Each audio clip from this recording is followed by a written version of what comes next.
Buenas tardes, Mati, buenas tardes, Aníbal, buenas tardes, Martina. Bienvenidos a este encuentro virtual de taller para esta prueba de transición universitaria de historia, siendo el día 9 de noviembre. Vamos a continuar, lógicamente, con la temática que veníamos analizando durante las últimas clases, los últimos encuentros. Si recuerdan un poquito, bueno, el encuentro pasado, la semana pasada, nosotros hablamos sobre las reformas estructurales, ese era el gran tema, ¿ya? Hablamos sobre la importancia de la reforma agraria, hablamos sobre la nacionalización del cobre, comentamos también, obviamente, lo más importante sobre los gobiernos de Frei Montalva y los gobiernos de Allende, hasta que quedamos en el denominado golpe de Estado, pronunciamiento militar, y qué es lo que vamos a ver el día de hoy. Ya, por eso ustedes están viendo en pantalla que aparece como periodo autoritario y retorno a la democracia. Vamos a analizar entonces todo lo que ocurrió durante esta etapa en que la Junta Militar estuvo al mando de Chile, que se entiende desde 1973 hasta 1990, y alcanzamos a mencionar algo sobre lo que ocurre después en 1990. ¿Ya? Ese es el tema entonces que vamos a trabajar el día de hoy. ¿Qué es lo que cuál es nuestro objetivo o cuáles son nuestros objetivos de aprendizaje? Analizar tantos factores internos como externos que generaron este quiebre democrático en 1973, que acabó con el gobierno de Salvador Allende, comprender los principales rasgos, tanto políticos y económicos, de este periodo de 1973 a 1990, valorar la importancia de la defensa de los derechos humanos, analizar los propios rasgos políticos también en 1990 hasta la actualidad. Bueno, acá ustedes ven un resumen, en esencia, de lo que habíamos comentado en las clases anteriores, donde en realidad son los mismos temas que yo les estaba mencionando. Iniciamos con esta pregunta tipo PSU, donde le voy a pedir a Matías que por favor me ayude con la lectura. Sí, mister. En Chile, a partir de 1973 se inició un periodo histórico que duró aproximadamente 17 años, en el que se generó un proceso de transformación general en el país. En términos generales, ¿es correcto afirmar que durante ese periodo el gobierno? Bien, entonces allí le está preguntando particularmente por el periodo de junta militar claro, junta militar de 1973 a 1990, y les pregunta cuál de las alternativas se relaciona con lo que ocurrió en ese periodo de gobierno. Ahí tienen varias alternativas. A, ejerció el poder autoritariamente y liberalizó la economía. B, privilegió la participación política y fortalecimiento de la sociedad civil. Expandió los tratados internacionales con Europa del Este. Acrecentó la intervención del Estado en materias económicas. Fortaleció la participación de los partidos políticos en las decisiones gubernamentales. A ver. Bien, bueno, Mati y Aníbal indican que es la letra A, y efectivamente nos vamos sin mayores rodeos, evidentemente es la letra A, ya, pero hoy día vamos a corroborar o chequear efectivamente por qué se dio de esta forma. Bueno, ustedes recordarán que el último video que alcanzamos a ver en el encuentro anterior tenía relación con cuando efectivamente se hace el bombardeo a la moneda, y allí quedamos, ¿ya? Entonces vamos a continuar cronológicamente con esa historia, y por eso acá aparece material audiovisual, donde el primer videito que vamos a ver es un mensaje que entrega la Junta Militar una vez que ha adquirido, que ha tomado el poder, ¿ya? Así que vamos a iniciar con este video. Un ratito.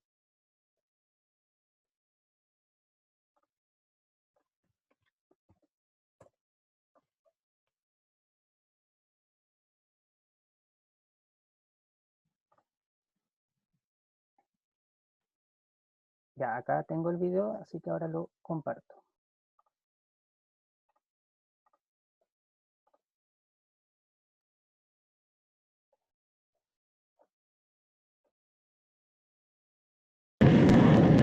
A las 9 de la noche, los jefes de la sublevación se presentan públicamente al país. Las Fuerzas Armadas y de Orden han actuado en el día de hoy solo bajo la inspiración patriótica de sacar al país del caos que en forma aguda lo estaba precipitando el gobierno marxista de Salvador Allende. La Junta mantendrá el Poder Judicial y la asesoría de la Contraloría.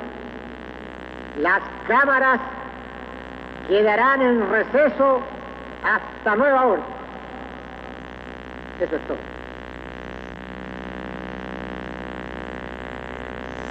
Tal vez sea triste que se haya quebrado una tradición democrática que en este continente era larga. Pero cuando el Estado pierde sus calidades, vienen aquellos que por mandato mantener su vigencia, asumir ese cargo. Hoy lo hacemos. Estamos seguros que Chile entero tiene que comprender el sacrificio que lo significa. No se trata de aplastar tendencias o corrientes ideológicas, ni de ejercer venganzas personales, sino, como dije, de restablecer el orden público y volver al país por la senda del cumplimiento de la Constitución y las leyes de la República. Después de 3 años de soportar el cáncer marxista que nos llevó a un descalabro económico, moral y social que no se podía seguir tolerando por los sagrados intereses de la patria, nos hemos visto obligados a asumir la triste y dolorosa misión que hemos acometido. No tenemos miedo, sabemos la responsabilidad enorme que cargará sobre nuestros hombros, pero tenemos la certeza, la seguridad de que la enorme mayoría del pueblo chileno está con nosotros, está dispuesto a luchar contra el marxismo, está dispuesto a extirparlo hasta las últimas consecuencias.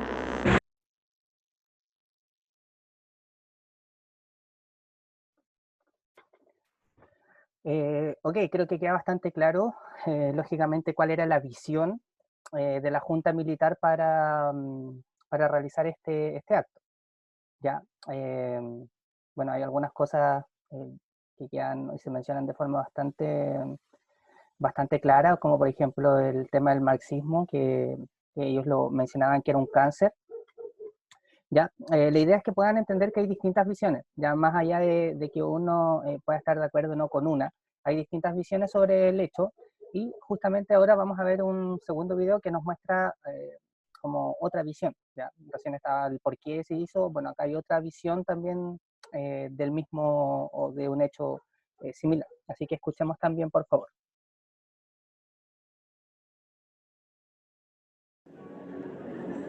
Dos actos y dos visiones del país. Una fecha que aún divide Chile. Con casi 2 horas de diferencia, pero el mismo día, gobierno y oposición recordaron con matices el golpe de Estado del 11 de septiembre del 73 que derrocó al gobierno del socialista Salvador Allende e instauró la dictadura de Augusto Pinochet. La explanada del Museo de la Memoria albergó el acto de la oposición, que fue encabezado por la exmandataria socialista Michelle Bachelet, favorita para adjudicarse las elecciones del próximo 17 de noviembre. Hoy, Chile está en condiciones de mirar a los ojos su realidad pasada, reconociendo responsabilidades y condenando la violencia de Estado que vivimos como pueblo. Pero esa mirada no puede estar desprovista de las 2 condiciones básicas de la reconciliación de un pueblo, y me refiero a la verdad y a la justicia. Esta reconciliación solo es posible entre quienes comprenden que el pasado es irreversible, irreparable, pero están dispuestos a apostar por un futuro compartido. Un futuro que, sin pretender borrar el pasado, sin dar vuelta a la página, sin olvido y lleno de justicia, nos permita la certeza de que como país hemos aprendido esta terrible lección. No estamos dispuestos a repetir esta historia. Tanto Piñera como Bachelet condenaron las violaciones de derechos humanos cometidas durante la dictadura, exigieron verdad sobre las víctimas y ampliar responsabilidades. Pero difirieron sobre las condiciones políticas que llevaron al derrocamiento del gobierno de Allende.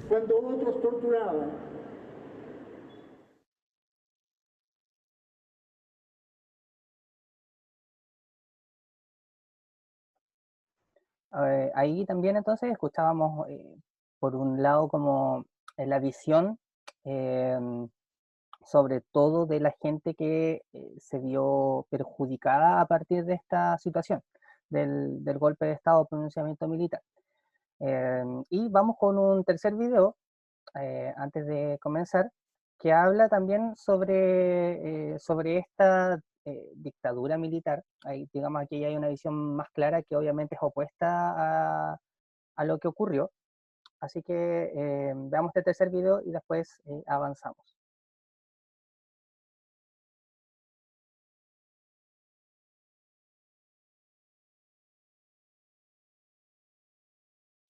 Exigir la verdad. 45 años después, miles de chilenos salieron a las calles para denunciar la impunidad que aún rodea el régimen de Pinochet. La liberación reciente de 7 exagentes de la dictadura militar está en todas las mentes.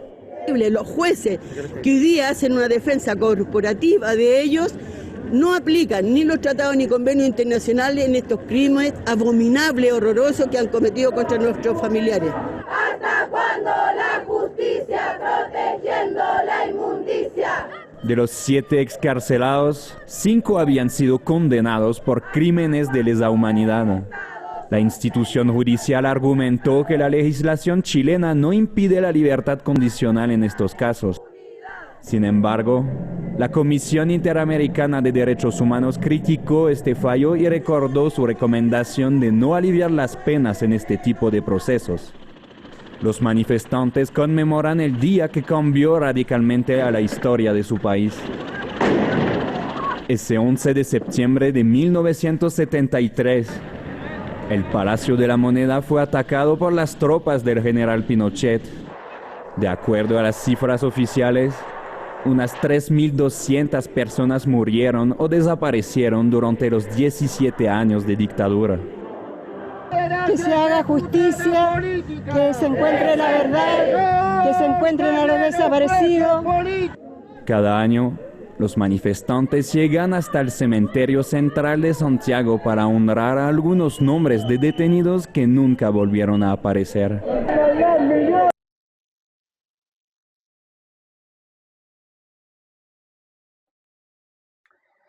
Ok, entonces ahí teníamos 3 videos con, lógicamente, visiones diferentes, pero que en definitiva se relacionan a partir de un solo hecho.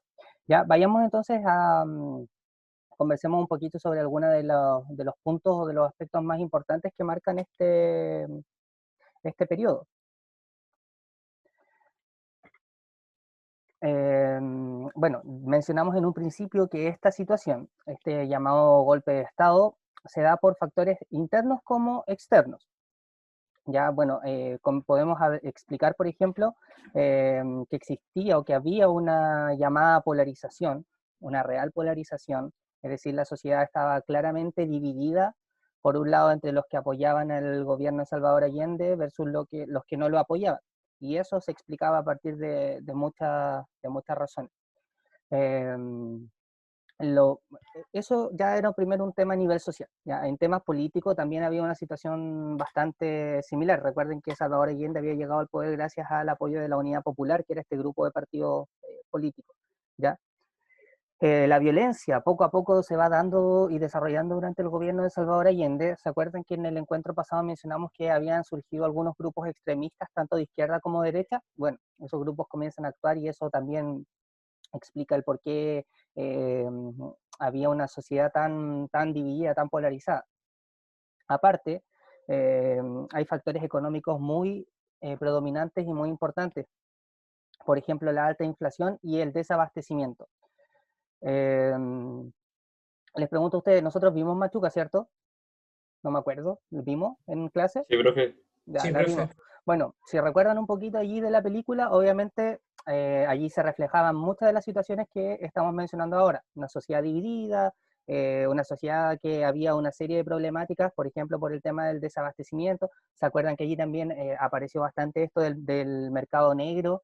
Esto del acceder a mercadería, digamos, de forma bastante escondida. Aquí aparece el concepto del acaparamiento, del guardar mucho, ¿ya?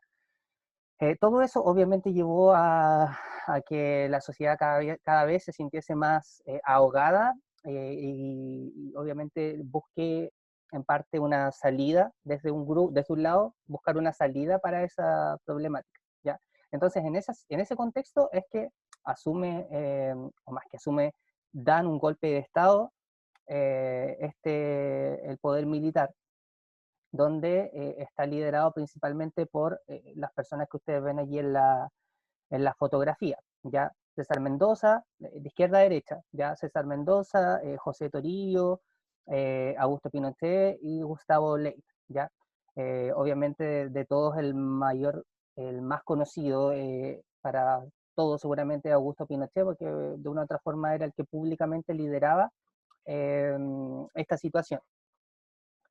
Eso como factores internos, ya todo lo que mencionamos recién tiene que ver con cosas que ocurrían sí o sí dentro de nuestro país, pero también hay factores externos bastante relevantes y algo adelantábamos en el encuentro pasado, respecto a la intervención, por ejemplo, de Estados Unidos.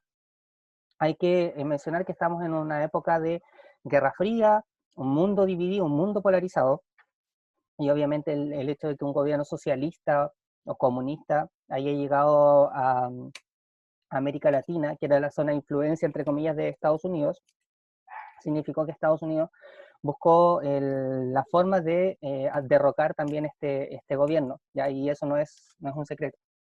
Vamos a ver también un videito que habla o que menciona lo mismo. Bueno, situaciones o antecedentes similares era, por ejemplo, el de la Revolución Cubana, ¿ya? Que también estaba obviamente acá en América y que también tiene que ver con la influencia en este caso de la Unión Soviética en este lugar, y eso genera una oposición bastante clara con Estados Unidos. ¿Por qué podemos decir que este periodo es autoritario? Ya, de hecho, no hay mayores dudas de eso. Por ejemplo, en cualquier tipo de gobierno autoritario se tienden a censurar o a cerrar o a clausurar a otros organismos. Y en este caso eso fue lo que ocurrió, sobre todo en la primera etapa, ¿ya? Cierre del Congreso Nacional, ¿ya? O sea, el Congreso Nacional obviamente, diputados, senadores pierden poder, ¿ya? Todo el poder se centra en la Junta Militar, que fueron los que tomaron el poder. Se suspende la Constitución, que en ese momento, estamos hablando del 73, obviamente la Constitución vigente era la del 25, se saca, entre comillas, la Constitución, no se aplica. Prohibición de funcionamiento de todos los partidos políticos también fue otra de las medidas que se tomó. Restricción de las libertades individuales, por ejemplo, a partir o a través del toque de queda. Y violaciones a los derechos humanos, que también es otro hecho bastante claro y que también no hay mayores dudas respecto a esa situación. Bien, entonces, todo esto, estas medidas se tomaron en este periodo y por lo mismo se le considera un periodo autoritario. Por ejemplo, la opresión sobre todo a los que ellos consideraban sus enemigos. Ya aquí en la época comienza a hablarse del enemigo interno, que obviamente se hacía referencia a todo aquel que apoyase o que se sintiese parte del comunismo, del socialismo, ¿bien? Ahí ustedes ven una imagen, por ejemplo, en el Estadio Nacional, que se usó como centro de detención, ¿ya? Eso es importante que ustedes lo conozcan. Se usó como un centro de detención. Ahí hay varias imágenes, hay varios videos donde circula, obviamente, las distintas detenciones para estas personas. Mencionábamos el tema de los derechos humanos, que está dentro de lo más importante, creo yo, y algo que hay que destacar, ¿bien? Como podemos observar, se indica que significó la represión, persecución y o ejecución de personas adherentes o militantes de organizaciones políticas de izquierda. Por ejemplo, acá la imagen hace referencia a los llamados detenidos desaparecidos, que hasta el día de hoy hay mucha gente que obviamente se detuvo en la época y no ha aparecido más. Y hay familiares que hasta el día de hoy, insisto, no tienen conocimiento de qué ocurrió finalmente con ellos. Después lo vamos a conversar, pero hay una serie de informes que se elaboraron y que corroboran todas estas situaciones. ¿Quiénes fueron mayormente los que cometieron estos atropellos a los derechos humanos? Bueno, hay que entender que primero aquí opera el Estado, ¿ya? Es decir, quien tiene el poder del país. En este caso, la Junta Militar, vimos que fue la que sumó o adquirió todo el poder, pero a su vez la Junta Militar tenía distintas instituciones o organismos que se encargaban de perseguir a quien mencionábamos arriba, adherentes o militantes de organizaciones de izquierda. Por ejemplo, la DINA y la CNI, ¿ya? Son algunos de los organismos, de hecho son en realidad los dos que aquí en Chile particularmente funcionaron para buscar a adherentes o militantes de izquierda, ¿ya? Bueno, DINA significa Dirección de Inteligencia Nacional, y la CNI, Consejo Nacional de Inteligencia. Yo creo que alguna vez ustedes han escuchado algo respecto a estas organizaciones. Como respuesta a la DINA y a la CNI, o en realidad a la Junta Militar, surge el Frente Patriótico Manuel Rodríguez, que de una u otra forma, a través de la vía armada, intenta derrotar a este régimen militar, ya, obviamente sin mayor éxito. Hablábamos hace un instante de la intervención de Estados Unidos y también hablábamos de la situación de los derechos humanos. Así que vamos a ver estos dos videitos que nos grafican, nos ejemplifican lo que vamos comentando. Así que presten atención, busco los videos inmediatamente. El primero que vamos a ver es el de la intervención de Estados Unidos.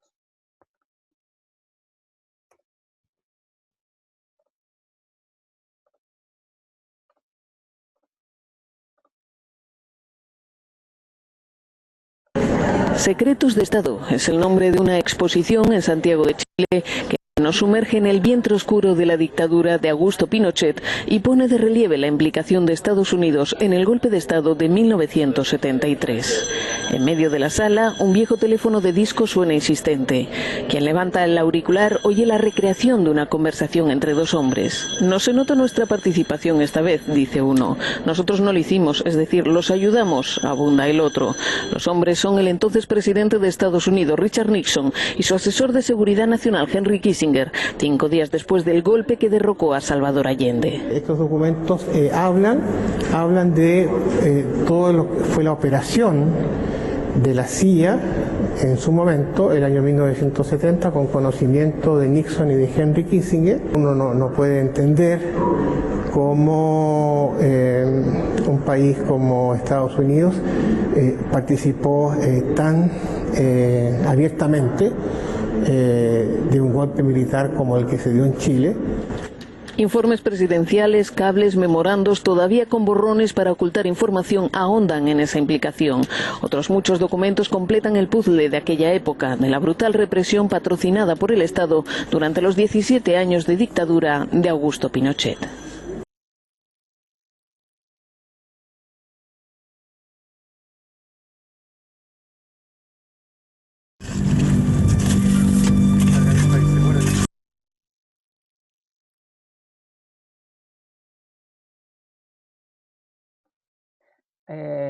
El primer video, entonces, claramente vemos que hay una serie de documentos que vienen a corroborar y confirmar esto de que la intervención de Estados Unidos fue bastante clara en el derrocamiento o en la participación del derrocamiento al gobierno de Salvador Allende. Ahora, este video, son 6 minutitos, les pido que lo miren con más atención aún, porque cuenta un poquito y tiene que ver con esto de los llamados detenidos desaparecidos y se asocia obviamente a las violaciones a los derechos humanos durante este periodo. Así que escuchemos y observen con atención, por favor.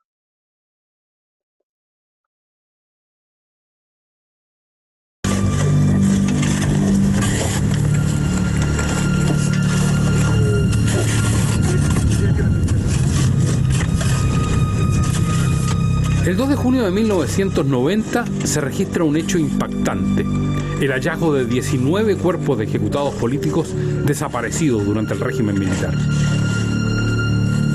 El descubrimiento se realiza luego de que el juez de Pozo Almonte da una orden de investigar y excavar en los alrededores del cementerio de Pisagua.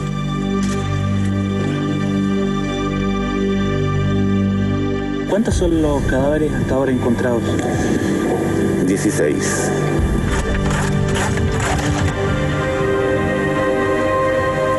A mí no me la cuentan, yo la vi. Yo era carabinero en esa época. Cuando se abrieron las 17 bolsas, cada una las presencié.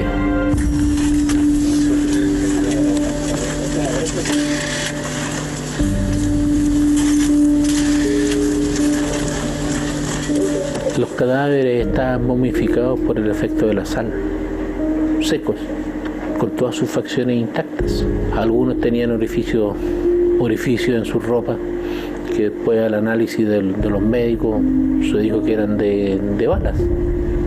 Hay algunos que presentaban un círculo rojo a la altura de su corazón, con sus pertenencias, sus relojes, su dinero, sus fotos de personas, estaban todos. El triste desentierro lo realizan 25 paleros, quienes encuentran los cuerpos. 17 de ellos con impactos de bala, uno sin sus manos, otro decapitado. Conocía a varios de esas personas. Eran dirigentes laborales, trabajadores del puerto, algunos, otros eran empresarios y un abogado también. Era gente que no le hacía mal a nadie. Fue impactante, realmente. Los militares habían informado que se habían fugado en un traslado de prisioneros. Y los cadáveres, yo los vi personalmente, tenían la escarapela de fusilamiento. O sea, era mentira. Fusilados sin proceso, por supuesto. El hallazgo de cuerpos en Pisagua se convierte en la prueba irrefutable de las violaciones a los derechos humanos cometidas durante el régimen del general Pinochet. Ante estas imágenes estremecedoras, no hay dos opiniones en el mundo civil. Este descubrimiento de cadáveres es algo que conmueve profundamente, me conmueve a mí, yo creo que conmueve absolutamente a todos los chilenos. Es una situación dura, difícil, que el país está enfrentando. Estamos realmente empezando a enfrentar la verdad de lo que ha ocurrido durante muchos años. Uno decía, pero ¿cómo voy a hacer así? ¿Cómo voy a hacer tanto? Y cuando te llega la comprobación, llega una comprobación tan fuerte y con imágenes tan impactantes, yo creo que ahí sí que se produjo una situación muy potente y muy profunda de decir, esto no.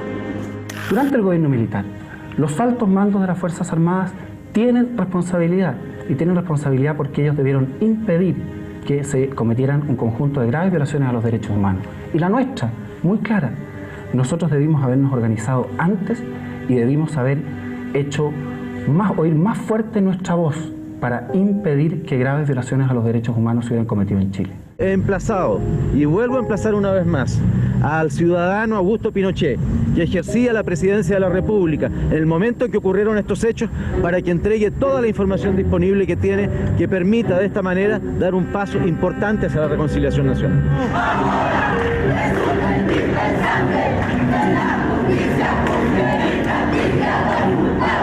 Tu comentario sobre el hallazgo de osamenta, general Pisagua. No tengo idea, fíjese. ¿Cierto? No me digas.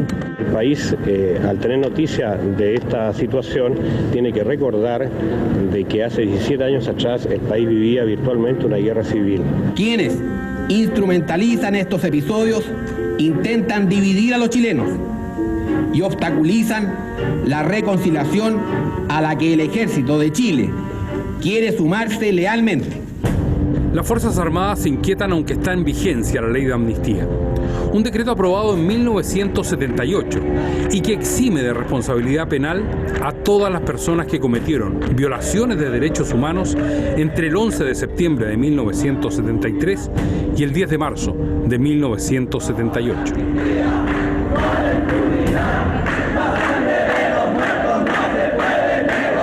Esta encrucijada en que se encuentra la sociedad chilena no terminará con la salida de Pinochet de la comandancia en jefe del ejército, ni con la derogación de la ley de amnistía.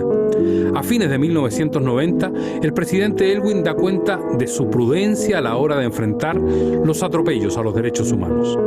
La tarea ineludible de esclarecer la verdad y hacer justicia, en la medida de lo posible, respecto de situaciones del pasado aún pendientes o que constituyen heridas abiertas en el alma nacional o que afectan gravemente el interés público o la confianza colectiva. Reitero una vez más mi profunda convicción de que solo sobre la base de la verdad es posible construir una convivencia social pacífica y estable. Lo que las familias de las víctimas pedían era: no nieguen mi historia. Primero, escuchen mi historia. Después vendrá la justicia. Pero lo primero era la verdad.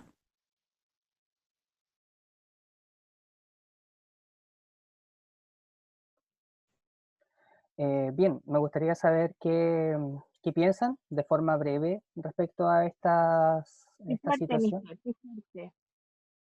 Qué fuerte, de verdad uno lo ve lejano, o sea, no estuvo ahí, pero es fuerte. Pobre familia. Incluso le iba a decir al mister que ahora salió una película en el cine que se llama Pacto de Fuga, que no sé si se alcanzó a estrenar en cines, creo que por la pandemia no, pero igual tiene que ver con el tema de la dictadura. Ya, la verdad he escuchado hablar, pero no Son tengo como de muy... presos políticos, que el protagonista es Vicuña. Ya. Y está la...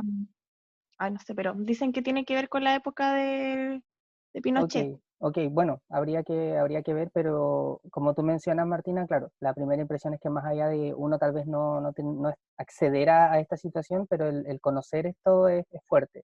Aníbal, ¿qué piensas tú qué podrías destacar de lo que observábamos? No, sí, bueno, uno tampoco vivió esa época y solamente tiene los recuerdos de los abuelos que le decían las cosas. Y bueno, igual como decía la Martina, fuerte en el sentido de que hayan encontrado así sus cuerpos después de mucho tiempo. Gracias, Aníbal. ¿Y Mati? No, más que nada, terrible la situación, o sea, de la manera en que se violaron sistemáticamente los derechos humanos y a diestra y siniestra. Pero también hacer énfasis en de que igual siento que muchas veces se habla como de la dictadura de Pinochet, siento que en realidad la dictadura fue casi totalmente de Estados Unidos. Entonces, como... Claro, bueno, sí, gracias Mati. Bueno, ahí obviamente, como decíamos en un principio, ¿cierto? El más conocido en general es Augusto Pinochet, pero muchos indican que Augusto Pinochet y la Junta Militar más bien venían a ser casi unos títeres de Estados Unidos en realidad. ¿Ya? De igual forma, eso creo que no quita en ningún caso responsabilidad frente a las situaciones que observábamos, ¿ya? Y eso es importante que no se olvide, ¿ya? Creo que va más allá, y ustedes lo escuchaban, lo veían en el video, más allá de si alguien se dice si soy de izquierda, soy de derecha, no me interesa la política. Esto va más allá de que eso, ¿ya? Tiene que ver con, obviamente, los derechos humanos, y que claramente en esta época no fueron para nada respetados. Así que, más que nada, ese es el sentido de ir observando todo este tipo de material. Bien, esa situación entonces es obviamente muy importante destacar. También se destaca, cuando se estudia este periodo, se destacan otras cosas, ¿ya? Que creo que en ningún caso podrían equiparar o justificar lo que observamos recién, ¿ya? Sino que simplemente se destacan estos otros aspectos, ¿ya? Por ejemplo, si hablamos en términos económicos, podemos decir que en esta época se instala en Chile, de una u otra forma, el llamado modelo económico neoliberal. Obviamente ustedes más de alguna vez hemos trabajado o hemos conversado o de forma directa o indirecta hemos hablado sobre este modelo neoliberal, que es el modelo que nos rige en la actualidad, y que se instaura de forma obviamente obligatoria, o sea, no hay ningún tipo de consulta frente a esta situación, sino que se van instalando una serie de medidas que a la postre significaron que estábamos viviendo en un modelo llamado neoliberal. ¿Quiénes son los que conducen principalmente esto? Los llamados Chicago Boys. También en tercero, segundo, estoy seguro que se los mencioné. Los Chicago Boys es un grupo de jóvenes de la época, en general estudiantes de la Universidad Católica que se fueron a estudiar a Estados Unidos, y que este caballero llamado Milton Friedman, digamos, los orientó a la creación en definitiva de este llamado modelo neoliberal. Ellos después llegan con estas ideas desde Estados Unidos, y de hecho estas ideas ellos las plasman en un libro. ¿Alguien sabe cómo se llama ese libro? Se lo mencioné en su momento. Un libro que le entregan a la Junta Militar para que obviamente comience a aplicarse todas estas medidas neoliberales.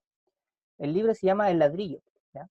Se los mencioné en algún instante, pero para que lo sepan, simplemente como detalle, pero les podría aparecer, ¿ya? El Ladrillo, o este texto donde se especifican como las medidas que había que tomar económicamente, son obra entonces de los llamados Chicago Boys. En 1975 podríamos decir que se da inicio de una u otra forma al proceso de liberalización del comercio, ya la privatización de las empresas públicas. Cierto que nosotros en los encuentros anteriores mencionamos que se crearon varias empresas públicas. El Estado creó varias empresas relacionadas a la electricidad, relacionadas al agua, relacionadas a una serie de ámbitos que eran del Estado. Pero bueno, en esta época todas esas empresas, o la gran mayoría de esas empresas, se privatizan. Por eso es que hoy día en Chile la mayoría de las empresas son privadas. ¿Ya? No quita que no haya servicios públicos. Pero las empresas que antes eran públicas, hoy día muchas de ellas son privadas o simplemente dejaron de existir.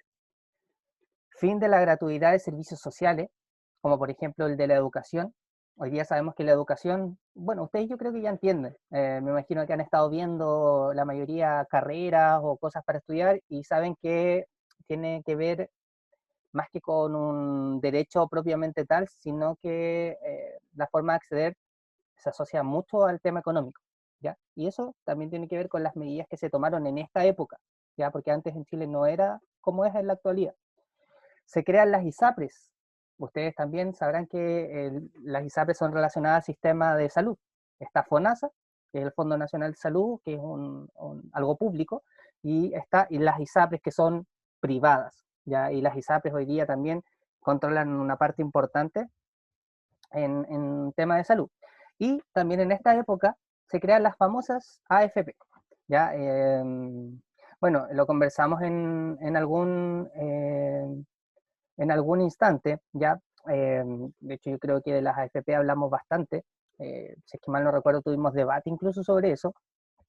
Y las AFP, ustedes saben que es la Asociación de Fondos de Pensiones, lo hablábamos delante en la clase de Educación Ciudadana, este sistema que es de capitalización individual, o sea que cada uno acumula su dinero para su futura pensión, y se instaura en esta época este sistema. Antes en Chile había el llamado sistema de reparto, pero acá se cambia, ¿ya? Y todas estas medidas obviamente son, a la postre, o nos explican en definitiva, el modelo económico que tenemos en la actualidad, ¿ya? O sea, si tenemos el modelo económico actual, es gracias a las medidas que se tomaron en esta época. Eso en términos sobre todo económicos, ¿ya? Bueno, entre medio, o sea, estamos hablando de que el tema de los derechos humanos, el tema de este cambio económico, todo fue ocurriendo desde el 73 en adelante, ¿ya? Llega un punto, ya pasados los años 80, donde obviamente parte importante de la población comienza a manifestar un descontento frente a esto, ¿ya? Y también en esta época, bueno, todavía no vamos a llegar al plebiscito del 88, sino que en esta época se crea una nueva constitución, nueva constitución que va a ser, no sé si borrada, pero va a ser cambiada al menos,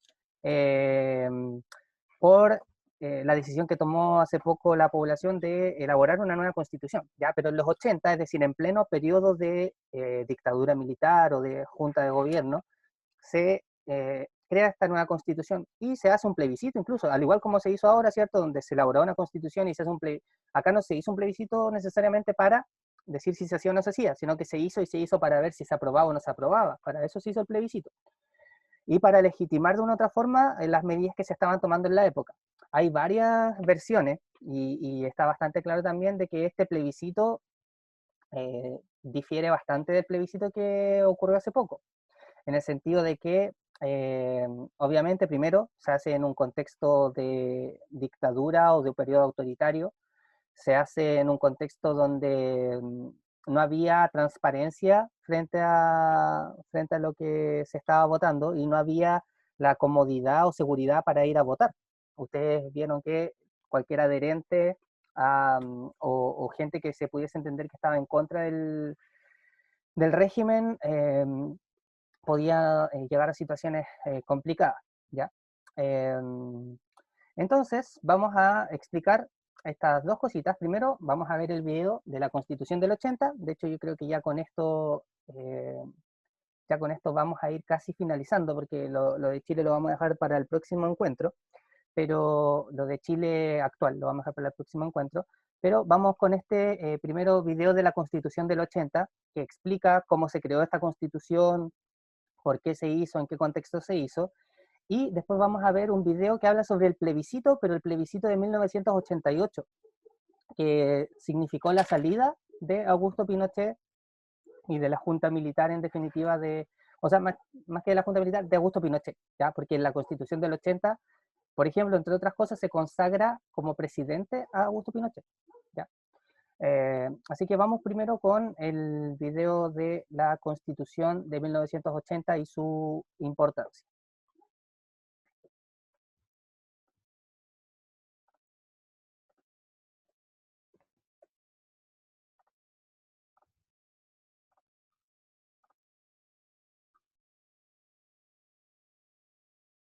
En nuestra sección de constituciones nos queda revisar la que hoy está vigente en nuestro país. Esta fue aprobada en un plebiscito el 11 de septiembre de 1980. Pese a que ha tenido más de 15 reformas, en ella se conserva la tradición presidencialista. En la actualidad existen diversos debates que pretenden cambiar esta carta fundamental.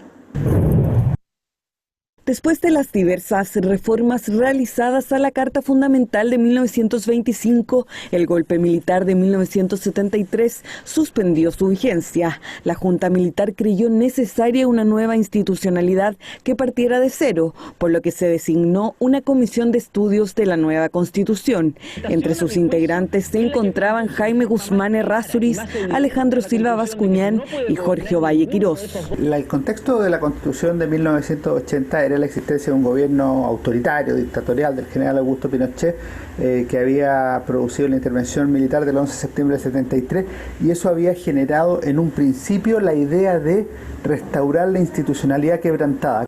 La Constitución Política de 1980 está vigente actualmente. Fue aprobada en un plebiscito el 11 de septiembre de 1980 por una amplia mayoría.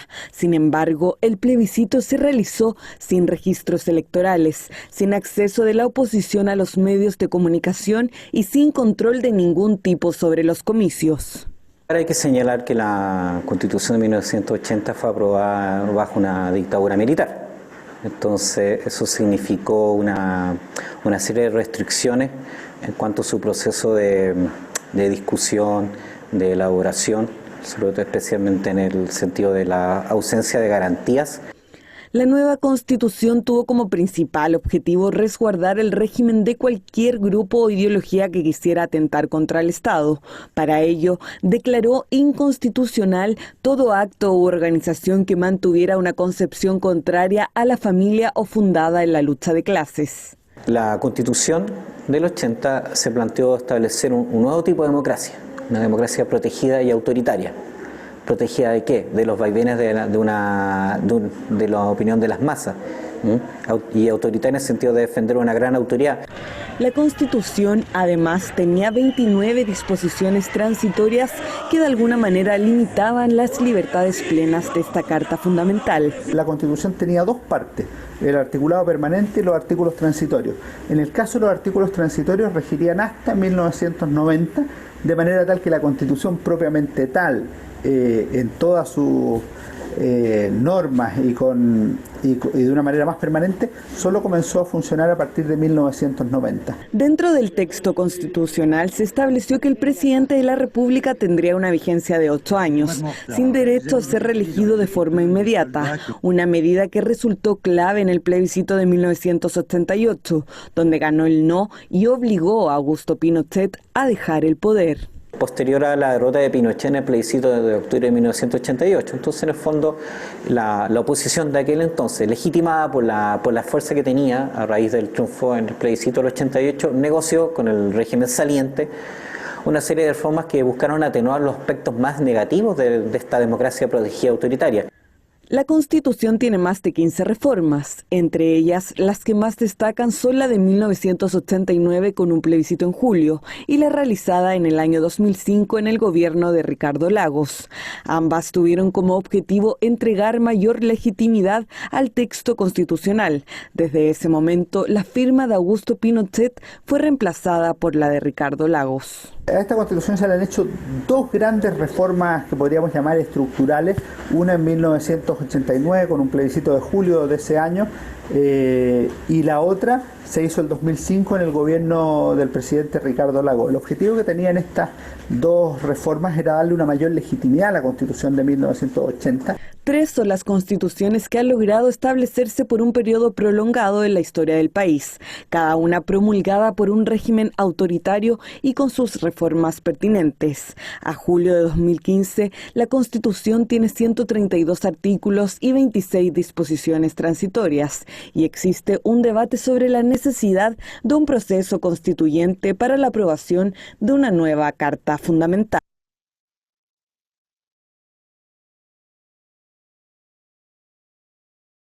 En sus largas manos les cuelgan candados. Cooperativa, la radio que une. El diario de Cooperativa inicia una edición extraordinaria, ininterrumpida. Las 6 de la mañana, 3 minutos en Chile. Principales informaciones.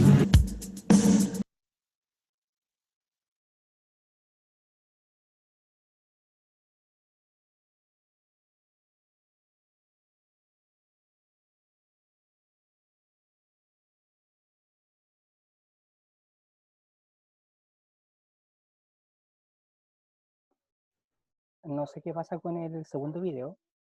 No sé si me escuchan primero. Sí, profe. Ya. Se paró. Sí, porque me salía que, o sea, me parecía en pantalla que mi conexión a internet es inestable.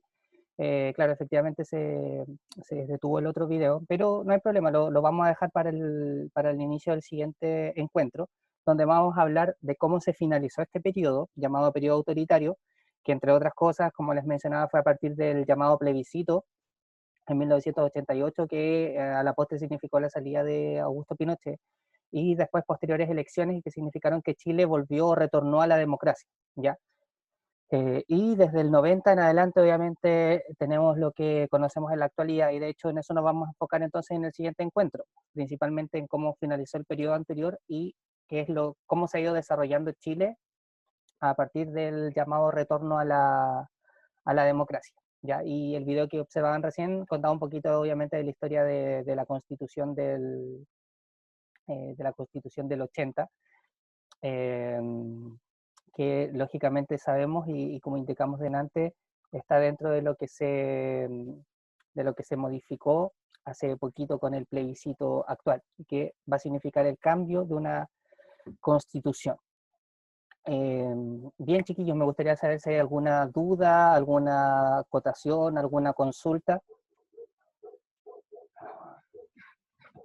Díganme sí, no, por favor. Mister se pegó, no lo escuché nada. No. Volvió. Rayos. Sí, parece que mi internet me está jugando una mala pasada. Ojalá que ahora me estén escuchando. Ya.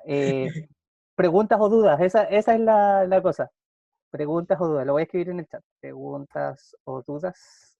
No, si se escucha ahora, Ah, ya. Yo quedé con una clase, o sea, con una pregunta de la clase pasada. Durante el periodo de industrialización nunca se dejó de exportar, ¿cierto? No, no en ningún caso. Simplemente se redujo, pero en ningún caso se dejó 100%. Ah, ya, mister. ¿Alguien más? ¿Alguna otra duda, consulta, pregunta? ¿No? Ah, y profe, sí, una cosa. Ya, Mati.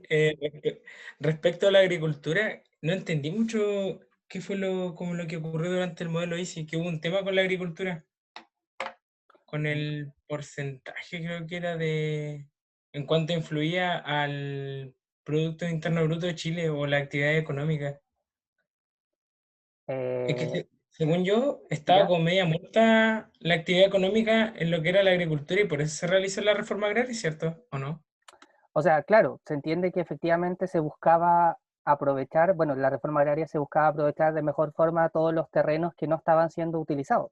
Pero la verdad, ahí respecto a cómo asociarlo con lo que me estás preguntando, no sé si en qué parte lo leíste específicamente como para poder conectarlo.